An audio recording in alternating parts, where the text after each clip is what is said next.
Hey everyone, and thanks for tuning into the AFV Factory. So I hope you had a good Christmas and New Year and are raring to go with model building for 2026. So this is the first of two videos that I'm recording today. This one obviously being the finish of the Flakpanzer Maus, which is a werewolf brigade. And I had a lot of fun with this. This was a great project to do.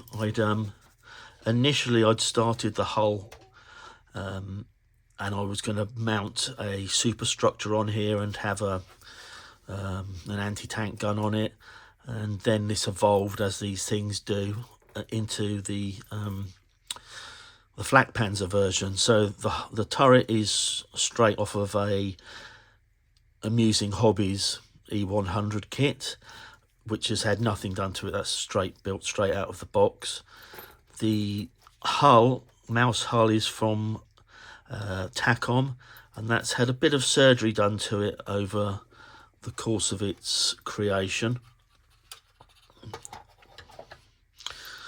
The plan was to, in my head anyway, was to do a lightened mouse, which was therefore more usable because it wasn't so heavy. That was the idea. So initially I chopped down the side armor, or chopped it away I should say, thus exposing the suspension and all the wheel bogies and all that.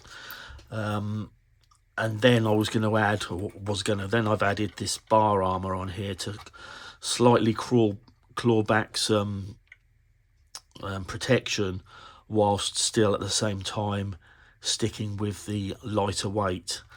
And obviously, again, as I said, had I built the superstructure or the fighting compartment, it would again have been a lighter weight vehicle.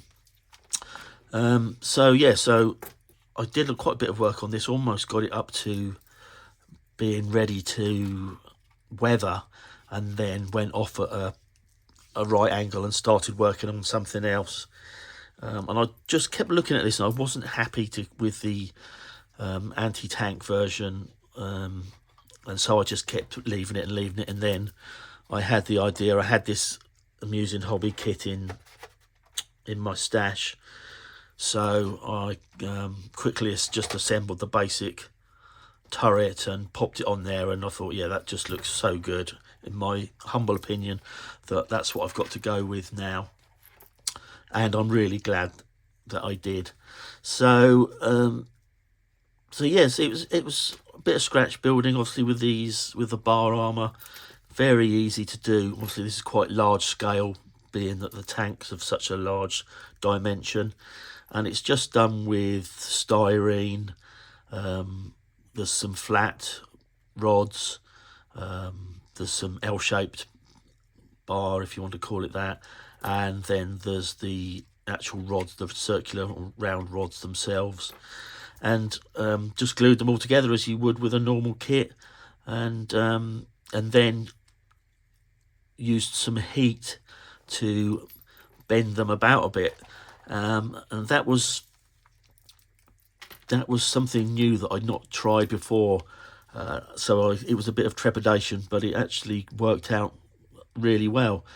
Just applying enough heat, and it's a bit of a trial and error to get the plastic soft enough so that you can manipulate it while not going too far where it just sags under its own weight, or starts to stretch, or starts to flatten, because you lose that then look of it being bent, and you then get into the realms of it being melted, well, which is obviously unrealistic. I did both sides.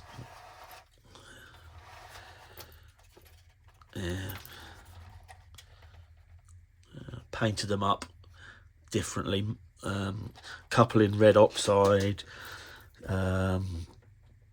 couple in different, and the rest probably just done in different shades of grey, again to match in with the overall colouring of the tank. I kind of wanted a lot of colour going on, but I don't. You've got to be careful because it starts to look very unrealistic. So there's a bit of trial and error there as well. But yeah, so paint wise, I used this AK set for the rust, and that's, you know, it's a really good set. There's 6 or 7 paints in there. Here we go. Yeah, 6 paints in there, and off of those you can get you'll be able to create any type of sort of rust effect that you want. So that's recommended. It's quite pricey, but then I mean, it's, if you add up the individual pots and price them up, it comes out probably at the same sort of price. But it's a good thing to have if you're going to be going down this road. And then it gradually started to evolve. So I started doing these, breaking up the lines here with the white overspray. One of the main things I wanted to achieve was a worn look, or that a lot of paint hadn't been put on. So I wanted to be able to see the rust through the white there, and that led up the same once I got onto the turret. The upper hull was just done completely in grey, and then I started to weather that, which I'll talk about in a second. The a fuel barrel at the back, I'd started to spray that or paint that up in rust colours, because I did that for a video that I recorded, and then left it there. So when I started to do these, I thought I'm going to do that in a couple of different colours, so it looks like it's had a bit of paint put on, and then that paint's run out and they've just gone on to whatever is next available. And I did those with the AK pens. So that one, and not sure, I've only got a few of these, but the more I use them, the more I like them. They do a whole range, you probably know. So that's that one. And no, it's not. But anyway, you get the idea. And for doing small bits and pieces, that I find them really versatile. So yeah, I'm pleased I got involved with those. And it really progressed from there. So I decided I wanted to have some bits of this armour missing that had been knocked off in combat. I then wanted to add some bits on so it looked like the crew had tried to, if not completely replace the armour protection, to go to some lengths. That's something that's not uncommon to see in World War II tanks. So I just hung those 3 there, all, and again they're all different, slightly different colours or different paints on those. Again, you don't really see the back 2, but it's the idea. You get the idea from that. Made my own tow cables. Realistically, I think I used 7 or 8 strands, I think. Really, I could have used probably even double that to get some thicker looking tow cables, considering the weight of this vehicle. Yeah, and then I got onto the turret, and the turret was a bit of it evolved bit by bit. I painted it the same grey, which is I used one of the Tamiya colours, which I now don't know what one I used off the top of my head. Tamiya lacquer paints. So obviously painted that all grey, did the cupola in the red oxide primer, and then I just started to think about camo. So I sprayed on these white bars on either side, slightly different places and thicknesses, again wanting to be able to still see the grey through the white. I wanted that really thin paint look. So I did that and thought, yeah, it looks good, but it's not enough. So I then did the blue. Again, you can see the grey through the blue and the white below it through the blue. I tried really hard, and I think I was quite successful in getting the consistency of these paints in regard to the thickness or the depth of paint that I put on there. So yeah, like that, but again, I wanted a bit more, so then on went the green. And that kind of, I thought, yeah, that's the place to stop. I did the rear doors also in the same green. And yeah, went from there. Then the weathering started. So what I did initially, I started on the hull, and I wanted this is a dirty tank. I wanted, I didn't want to have too much wear on it with regard to chipping. Didn't want to put, oh no, this is all rusty, but this is from a hull that's been left outside and that they then used to build the tank from, as opposed to a tank that was completely painted and then has got rusty through use and combat, etc. So yeah, so I started with, where have we got here? This AK Winter Streaking Grime, which is an enamel, easy for me to say, and used it as a wash, essentially. Thinned it down, applied it, manipulated it about to get the kind of look I wanted. The great thing about these, and I never really used acrylic, so I don't know how, I can't really give you a comparison, but with stuff like this, because of the slow drying time, you can keep coming back to it. You can think, well, I need a bit more there, or I can remove some here, and you just keep playing and pushing it about until you get the look that you wanted. And that kind of, again, that evolved over several passes. What I did is I started in the middle of these panels and then pushed the wash out towards the edges, so it highlights those edges just slightly more than the centres. And once I was happy with it. I didn't want anything that had any uniformity to it. It just wanted to have that random look. I then went on with some titanium white oil paint, and again with the same effect, same process with the Winter Streaking Grime. It's a case of putting it on and moving it about and just sort of watching how it dries and going to some different places, using different effects. I mean, again here I've just pushed it around with a brush, whereas around here, if you can see the difference, I've kind of done some stippling on that. So you've got that sort of spotty effect, and it's really just to try and make it look non-conforming. By that I mean that it's a natural effect. It hasn't been man-made. That's what I was aiming for. Once I was happy with the white, I then went back and did several panel lines with the Winter Streaking Grime, just to sort of highlight those. And I've got it's quite a subtle effect, which, again, I'm happy with. When you put the runs in initially, obviously they stand out really. They're quite a stark look, and as it dries, they fade down.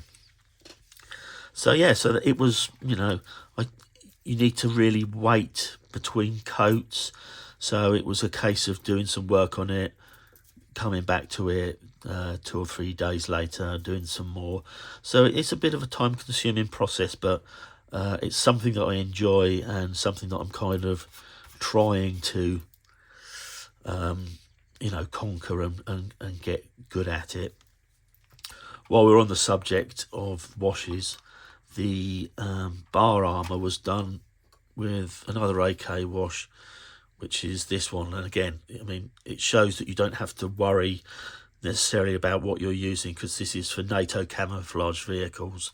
I picked it because it's virtually black, and I just did a really wet wash over these I think I might have done them twice. Again, because they're all different colours, it changed them. It toned down the colour and sort of blended them together. I was quite pleased, to be honest, with how that came out on both sides.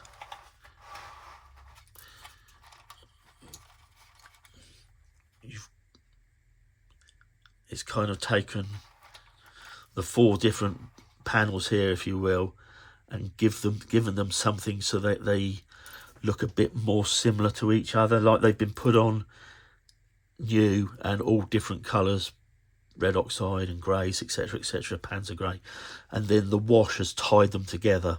I think that's what I'm trying to say. So they then look like they've been on there for the same length of time. They've been through the same environment.